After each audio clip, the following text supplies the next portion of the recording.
Al-Fatihah. Robbal ladzina an'amta 'alaihim ghairil maghdubi 'alaihim waladdallin. Amin. Bismillahirrahmanirrahim. Alhamdulillahirabbil alamin. Hamdan na'imin hamdan syakirin hamdan yuwafi ni'amahu wa yukafi'u mazidah. Ya Rabbana lakal hamdu kama yanbaghi li jalali wa 'azimi sultanik. Allahumma iftah lana futuhal 'arifin. Bima diawansur alaina rahmatan wa latina wa lasyadil ikram. Ya Allah, ya Allah. Wabi'ati Rabbana nas'alu min dzurriyyati dzurriyyatin ghayri dzurriyyatin jabatika muharram. Rabbana yuqimu sholata waj'alna min nazilawi ilaihim warzuqhum min rahmatin tashkuri ya rabbana dzurriyyatina rabbina alim malim khair alimati wa sumuqiyam beriman ya baina ummatina bisyaikhina wa jami'il masyayikh wa man daw Allahumma fir lahum warhamhum wa'afihim wa'afihim Allahumma la tahrimna bihum wa la taqina ba'dhum lahum Allahumma ij'al qabrahum lana min al-jinan Allahumma ij'al qabrahum min Muhammadin Rasulullah ya qulna min jiwa rabbika radiyatan mardiyah wa tuqim ibadahu jannati rabbana atina fid dunya hasanah wa fil akhirati hasanah wa qina adzaban nar sallallahu alaihi wasallam Muhammadin walhamdulillahi rabbil alamin. Al-Fatihah. Al-Maghdubi 'alaihim waladdallin. Amin. Ihdinas siratal mustaqim. Allahumma ighfir lana wa bittarik. Assalamualaikum warahmatullahi wabarakatuh. Allahumma shalli ala sayyidina Muhammad. Dalam persatuan ini punya konsep yang luar biasa di Indonesia. Jadi kenapa di Indonesia kaum musliminnya banyak, 90% kaum muslimin. Tapi kenapa kaum muslimin di Indonesia bisa hidup dengan yang lain dengan aman, berbeda agama, berbeda suku, berbeda keyakinan. Kenapa hanya Indonesia yang bisa seperti itu?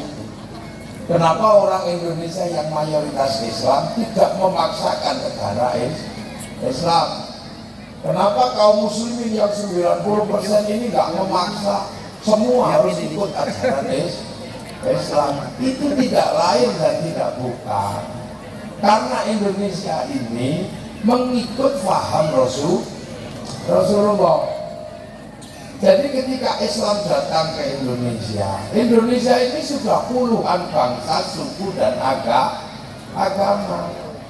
Makanya ketika Indonesia itu sudah puluhan suku, bangsa, agama dan rukun, sudah ada Bhinneka Tunggal Ika, maka para pendiri bangsa menggunakan ajaran Rasul. Bagaimana caranya hidup bersama-sama tapi tidak saling mencederai, tapi saling bertanggung jawab. Maka konsep yang dipakai adalah konsep Rasulullah, kullukum ra'in wa kullukum mas'ulun an ra'iyati. Jadi kullukum ra'in wa kullukum mas'ulun an ra'iyati itu adalah kalimat Rasulullah. Kalian semua adalah para pemimpin yang harus hidup saling bertanggung jawab. Nah, orang yang hidup berbeda-beda tapi saling tanggung jawab dalam bahasa Rasulullah itu adalah ra'iyah. Ra'iyah itu adalah orang yang hidup berbeda-beda tapi saling tanggung jawab. Ra'iyah itulah yang diserap ke bahasa Indonesia menjadi rakyat. Jadi rakyat itu adalah kalimat Rasulullah.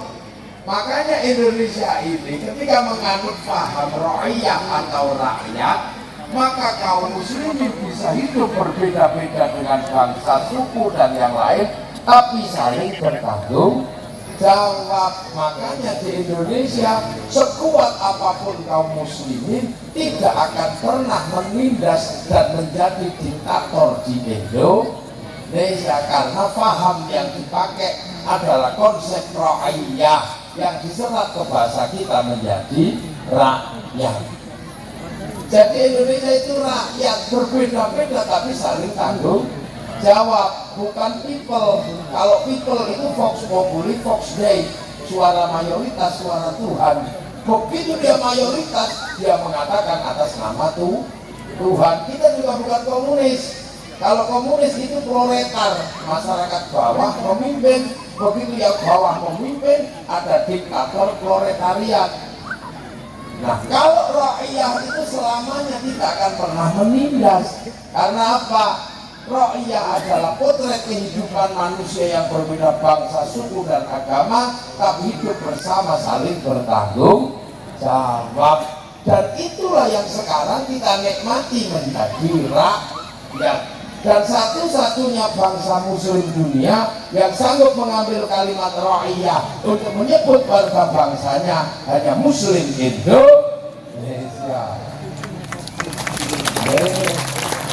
Jadi makanya kamu ini hidup dimanapun gak masalah. Makanya ketika ra'iyah ini bersatu, berkumpul, berbeda-beda tapi hidup bersama, namanya musyarakah. Bahasa Arab itu yang akhirnya kemudian dikenal dengan bahasa sini diserap menjadi masyarakat. Nah, masyarakat atau musyarakah ini kalau berbeda paham maka harus bermusyawarah wasyawirhum fil amri. Makanya karena dulu yang bangun konsep ini para wali, makanya daerahnya ra'iyah, daerahnya musyarakah atau masyarakat disebut wilayah. Karena yang bangun konsep itu adalah para wali, maka daerahnya disebut wilayah.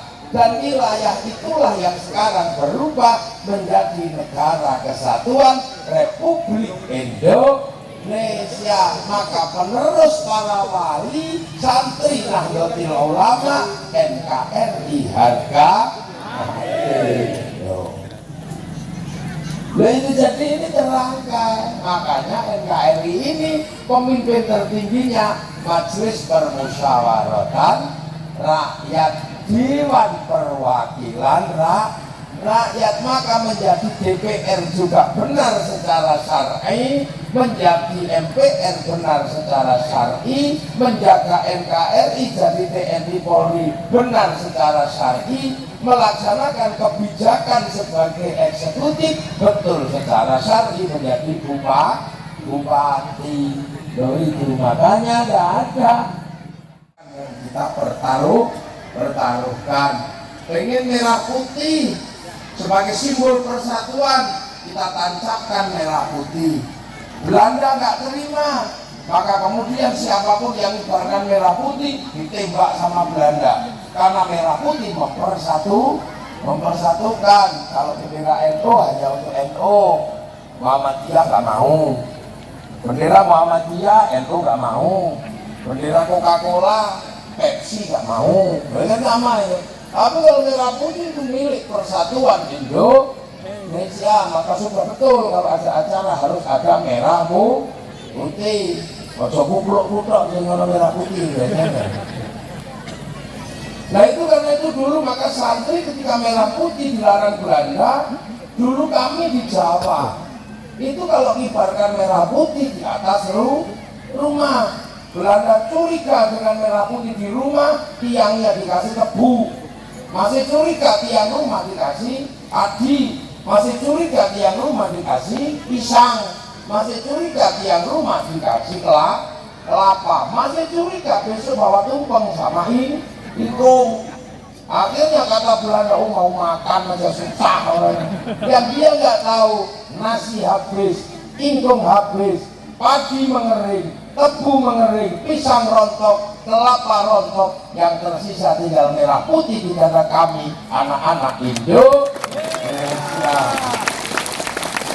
Di Surabaya pengen punya merah putih, langsung naik disobek yang biru, sehingga tinggal merah putih. Belanda marah luar biasa, seluruh Surabaya dibombardir karena mengibarkan merah putih, sehingga terjadi perang besar di Surabaya. Akhirnya mau tidak mau Nahdlatul Ulama mengambil sikap bahwa mempertahankan merah putih dan Indonesia hukumnya wajib secara syar'i. Maka 22 Oktober disepakati perang melawan Belanda dalam resolusi jihad. Meledaklah 10 November. Akhirnya yang 10 November diperingati sebagai hari pahlawan, yang 22 Oktober diperingati sebagai hari santri Indonesia. Demi apa? Demi merah putih. Makanya sekarang santri bagaimana?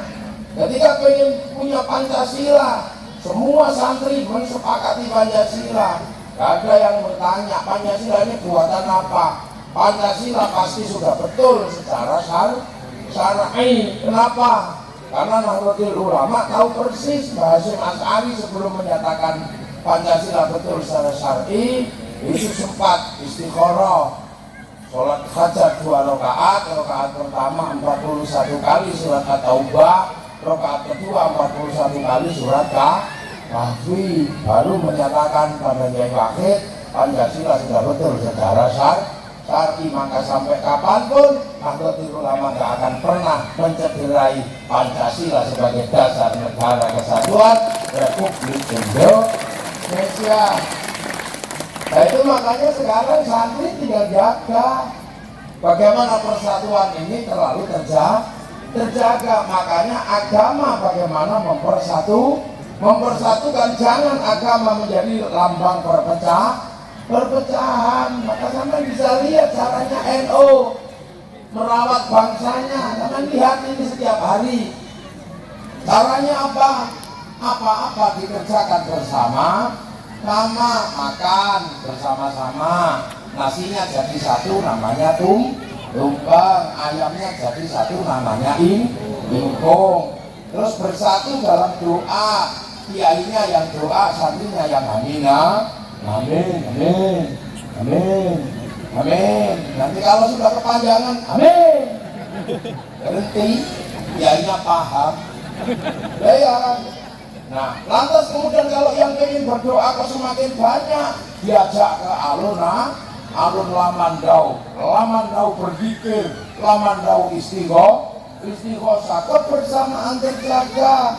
Kalau sudah sampai lapangan, bakul bakso ikut, gerobak sawit ngangkut penumpang ikut, semuanya ikut rukun bersama-sama. Rakyat terlibat semua, nggak ada yang ditanya. Yang jualan bakso kamu Islam apa enggak? Nggak ada yang ditanya. Persatuan terjaga, roda ekonomi berputar loh ini. Nah yang lain apa mau? Nggak mau. Doanya sendiri-sendiri. Bersatu berdoa nggak mau. Ada orang berdoa bersama disebut ada kapan orang punya kerukunan dalam hal ini kalau semua harus dipisahkan menjadi pribadi. Ini marhaban. Ada yang begitu, ada yang dangdutan. Ya Rasulullah salamun alaika ya Rabbi Aisyah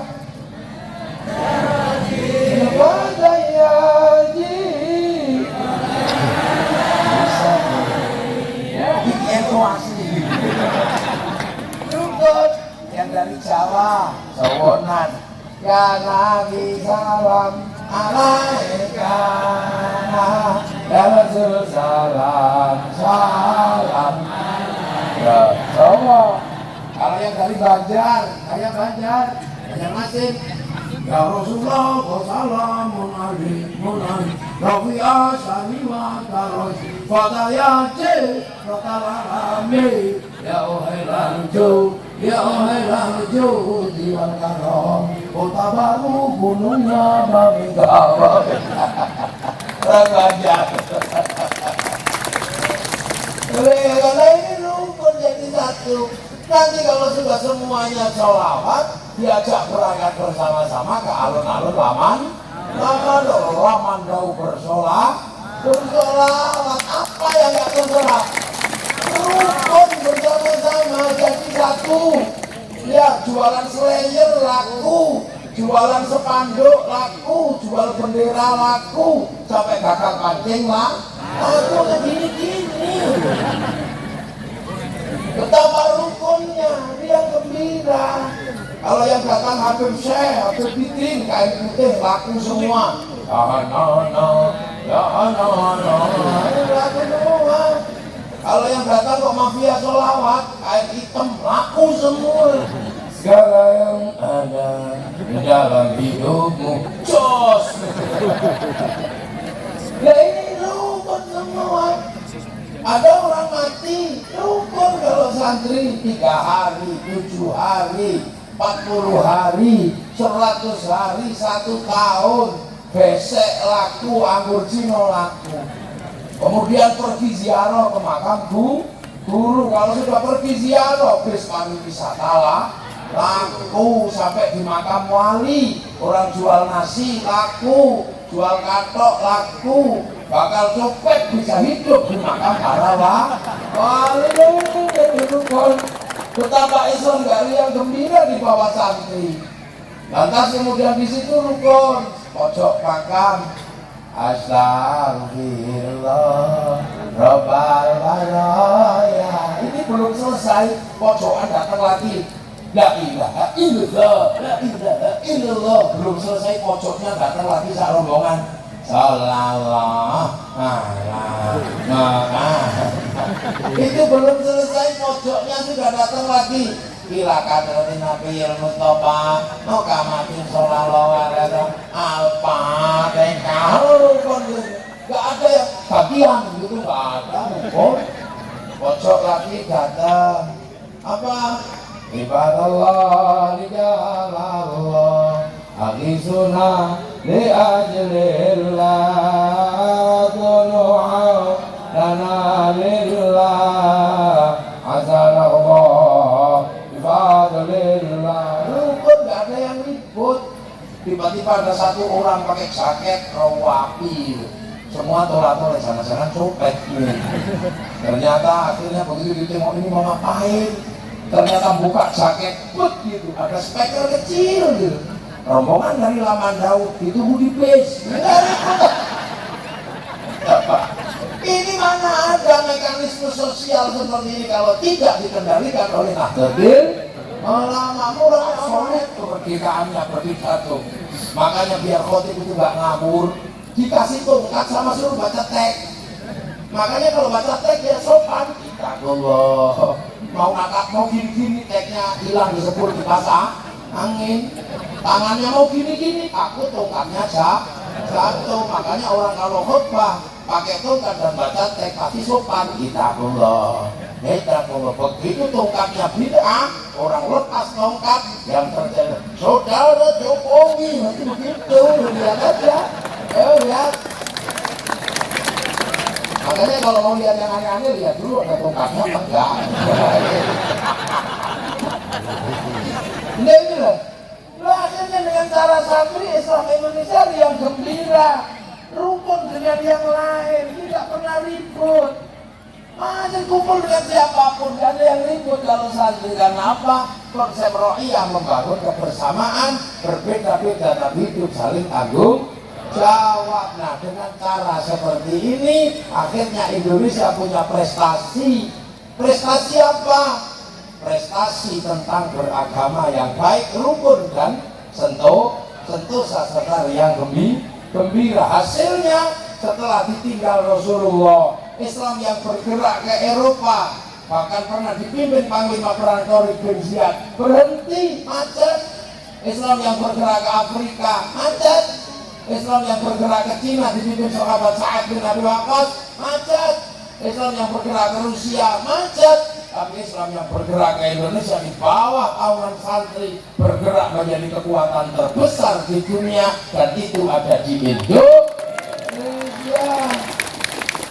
Maka jangan dikit-dikit Islam ditindas, kriminalisasi. Jangan. Kita ini rukun dari dulu sama siapapun. Makanya Indonesia di tangan santri gak akan mencederai siapapun. Tapi saya nggak tahu kalau dengan yang lainnya dikit-dikit begitu pasti ribut. Ikhwanul Muslimin, persaudaraan sesama kaum muslimin didirikan di Mesir luluh lantak. Akhirnya Mursi digantung sama orang Mesir. Ikhwanul Muslimin gagal di Mesir, maka jangan dibawa ke Indonesia. Khilafah Hizbut Tahrir gagal di Filistin, didirikan di Filistin, maka jangan dibawa ke Indonesia. Urusan jenggot, urusan celana cingkrang, jangan ribut di Indonesia. Karena orang Afghanistan bangsanya runtuh dengan Taliban hanya karena persoalan celana cingkrang dan jenggot.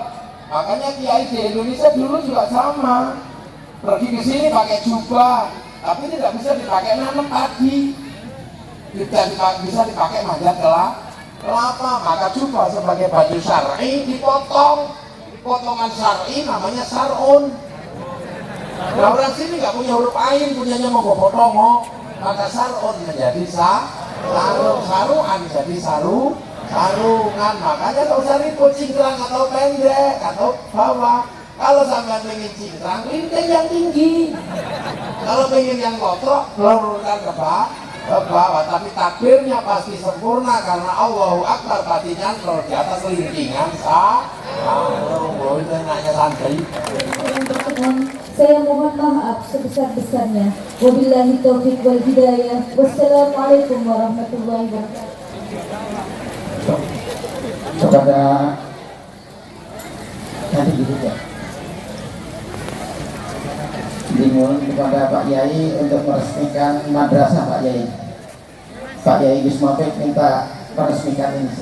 Madrasah minta berkahnya, tanda tangan saja terima. Di sana kita doa aja sebentar. Di speak out, baca. Ayo, waktunya mepet. Silakan masjid bisa diadzan. Ya. Bupati.